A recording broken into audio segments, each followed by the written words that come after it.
Recently I was working on some landscaping in the backyard. I had noticed that 6 bushes in the backyard had died, and I thought it would be a good time to remove them. Went to the garage and found my little pruning handsaw and a pair of clippers. I looked at the bare sticks coming out of the ground as I approached them, thinking that finally I would remove them and begin a process of cleaning up the pieces with no life in them.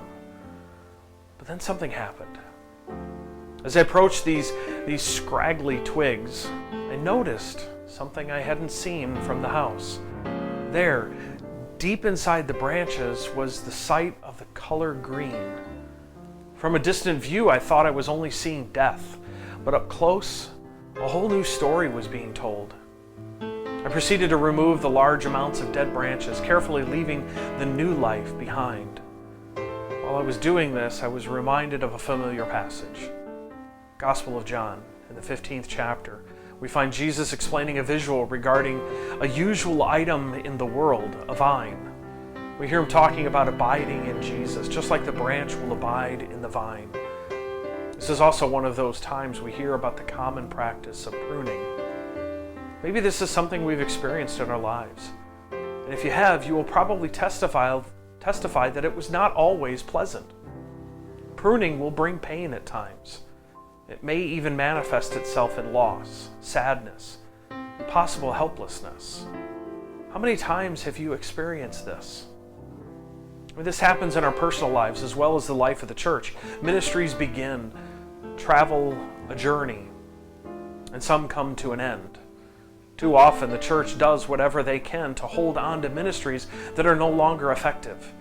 This may be due to volunteer droughts or even the changing in society. Whatever the reason, it doesn't seem like lives are being changed.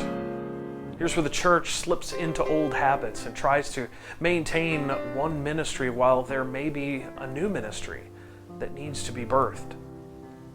We need to be in a constant pattern of risking new opportunities, evaluating existing programs, and adjusting when needed. I think we all know that. They all say that there are 2 things that are certain in this life: death and taxes. Well, I would add that change is also a certainty in this life. We need to change throughout our lives in order to continue moving forward. If we don't grow in our education, we remain stagnant in many areas of life.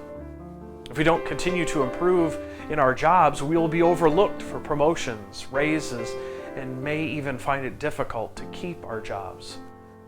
And if we don't continually work on our relationship with Jesus Christ, we will not develop a deep faith and understanding of who God is and who we are really created to be.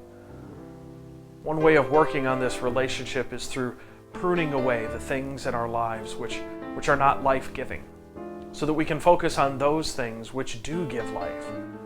This also happens to be when we truly abide with Jesus, as the branches abide in the vine. Without connection to the source of life, we will shrivel up. We will no longer be able to produce fruit, and parts of our life will need to be pruned and thrown away. As I write this, I am enjoying the back patio of the parsonage and looking across the backyard at where the dead branches once stood. Reminders of what we might look like if we aren't connected to Jesus. And now, after pruning, I see new life. Green leaves are now flourishing after being freed from the choking grip of dead branches. Remove those non-life-giving parts of your life, and then watch as the new life begins to flourish. Notice how God brings new life into every aspect of your life, and celebrate. Let me remind you of this passage. I am the vine, you are the branches.